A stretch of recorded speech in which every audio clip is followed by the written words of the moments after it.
और साफ कहने आए हैं कि महाराष्ट्र मराठियों का है ना भाई?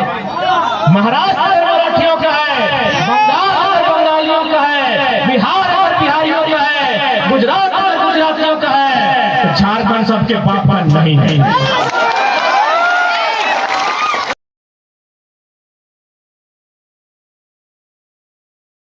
हमारे स्वास्थ्य की बात नहीं करोगे, आप हमारे शिक्षा की बात नहीं करोगे, आप हमारे रोजगार की नहीं बात करोगे, तो ये राज्य क्या केवल मुख्यमंत्री बदलने के लिए बना है?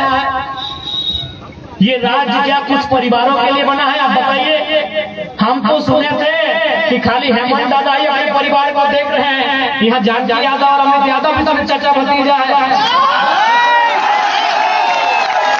ऐसे कैसे चलता हो चाचा भतीजा?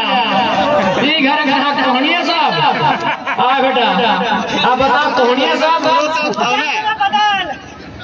हम तो सोचे थे कि खाली जो हेमंत सोरेन मुख्यमंत्री साहब हैं वो आनंद फानंद में कल्पना भाभी को चुनाव लड़ाए, गांडे से गांडे जीत गई, चंपई चचा को बैठा दिए, मुख्यमंत्री बन गए। तो बिल्कुल आप 3 महीना माननीय मुख्यमंत्री 3 महीना कुर्सी से बाहर नहीं रह सके, तो सोचिए हम लोग 5 साल 10 साल 12 साल 15 साल घर से बाहर जाते हजारीबाग के लॉज में कैसे? आप माननीय मुख्यमंत्री 3 महीना मुख्यमंत्री की कुर्सी से, जबकि आप तो विधायक थे, आप परहेट से विधायक थे, विधायक का भी पेमेंट 3 लाख के आसपास आई है, विधायक की नहीं भी लेते तो 50,000 महीना में लिया जाता, फिर भी आप 3 महीना मुख्यमंत्री की कुर्सी से दूर नहीं रह पाए। तो सोच के देखिए उन छात्रों का जो अपने गांव को छोड़ के, अपनी माता पिता को छोड़ के, अपने घर परिवार को छोड़ के हजारीबाग में, रांची में 10 सालों से 15 सालों में एक 10 बाय 10 के कमरे के तापमान को सहते हुए परीक्षा की तैयारी कर रहे हैं। कैसा भी रहा होगा? मैं आप बताइए, क्या भाई कुछ परिवार के लिए झारखंड अलग हुआ था?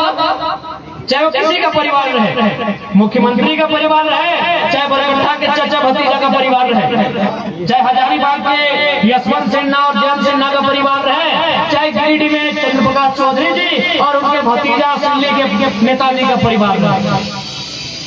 ये राज्य गिने चुने परिवार के लिए अलग नहीं हुआ था, ये राज्य अलग हुआ था 3.5 करोड़ जनता अलग हुआ था उनकी सुरक्षा के लिए, ये राज्य अलग हुआ था उनकी बेहतर स्थिति के लिए। तो इसलिए आज 24 साल के बाद भी, आज 24 साल के बाद झारखंड का हर एक युवा जो थोड़ा सा भी राजनीति को समझता हो, जो थोड़ा सा भी राजनीतिक ज्ञान रखता हो, आज गांव की गलियों में, आज खेतों की पगडंडियों में, आज चाय की दुकान में, पान की दुकान में बैठकर ये चर्चा करता है कि राज्य किसके लिए बना था, ये राज्य किसके लिए बना था।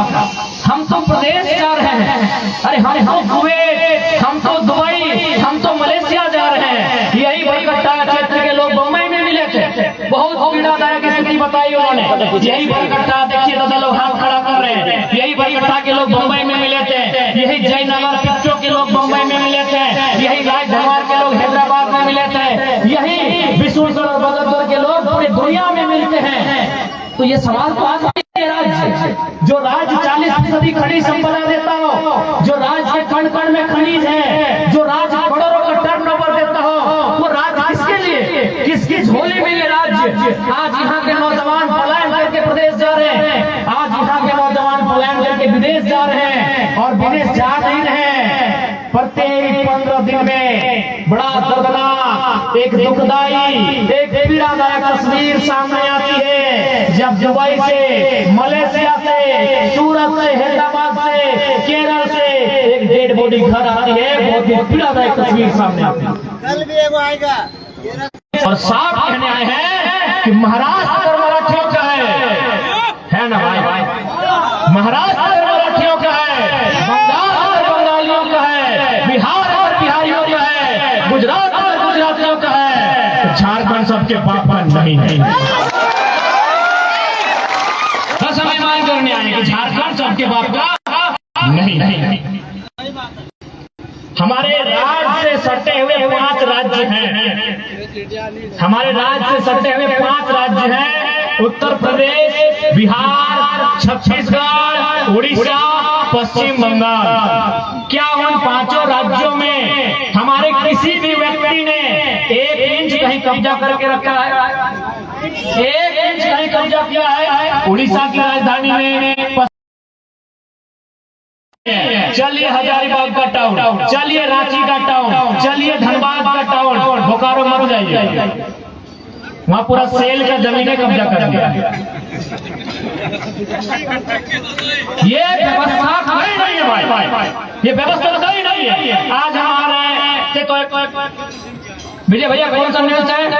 द इंडियन टाइम्स का एक इंग्लिश रिपोर्टर आए, हिंदी में हालांकि पूछे, तो उन्होंने भी यही कहा कि शहर में आपकी पकड़ नहीं है और शहर में उद्योग शहर में उद्योग नहीं लगता है, उद्योग गांव में ही लगता है, लेकिन जैसे ही उद्योग लगता है वो शहर बन जाता है।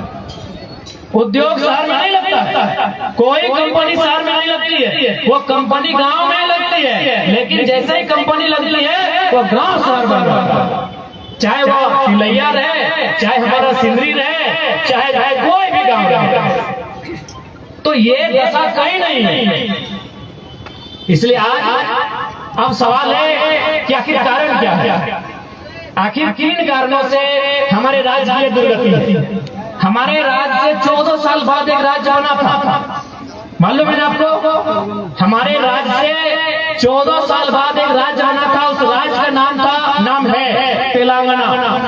आंध्र प्रदेश से कट के 2014 में एक राज्य बना, उस राज्य का नाम है तेलंगाना। आज तेलंगाना राज्य जीडीपी के मामले में भारत में दूसरे नंबर का राज्य है। करंट स्थिति क्या है? शायद आप लोग या तीसरा होगा या दूसरा होगा, यानी 14 साल बाद एक राज्य बनता है। अभी उस राज्य में हमारी तरह माइंस नहीं है, हमारी तरह स्रोत नहीं है, हमारी तरह संसाधन नहीं है। आज वो राज्य भारत देश में जीडीपी देने के मामले में दूसरे नंबर का राज्य है। और अगर आप झारखंड की बात करेंगे तो हम भी हैं टॉप में, लेकिन पीछे से, हम पीछे से टॉप में। अभी कौन झारखंड? जो झारखंड कोयला देता है, जो झारखंड अभ्रक देता है, जो झारखंड यूरेनियम देता है, जो झारखंड थोरियम देता है, जो झारखंड मीथेन गैस देता है, जो झारखंड लोह अयस्क देता है, जो झारखंड तमाम प्रकार के अयस्क देते हैं, आज वो झारखंड कहाँ है? अगर शिक्षा की बात करें तो पीछे से, स्वास्थ्य की बात करें तो पीछे से। अगर आप स्वास्थ्य हाल जानना चाहते, स्वास्थ्य हाल जानना चाहिए, हर एक इंसान को स्वास्थ्य भी हमारा अधिकार है। आज अगर स्वास्थ्य की बात करें तो हमारे राज्य का सबसे बड़ा स्वास्थ्य केंद्र कौन सा है? रिम्स है। झारखंड में सबसे बड़ा स्वास्थ्य पहले हाईकोर्ट ने फटकार लगाई थी रिम्स को कि यदि आप व्यवस्था नहीं दे पाते हैं तो बंद कर दीजिए। यानी हमारे राज्य के सबसे बड़े स्वास्थ्य केंद्र पर भी सवाल खड़ा है। इतना लूट मचा है, इतना भ्रष्टाचार फैला है, इतना करप्शन है, इस राज्य के सर्वोच्च स्वास्थ्य केंद्र में सवाल खड़ा है, रिम्स में सवाल खड़ा है। और ये सवाल हमने नहीं, इस राज्य के माननीय हाईकोर्ट ने खड़ा किया कि बंद कर दीजिए। तो भाई ये राज्य बना किसके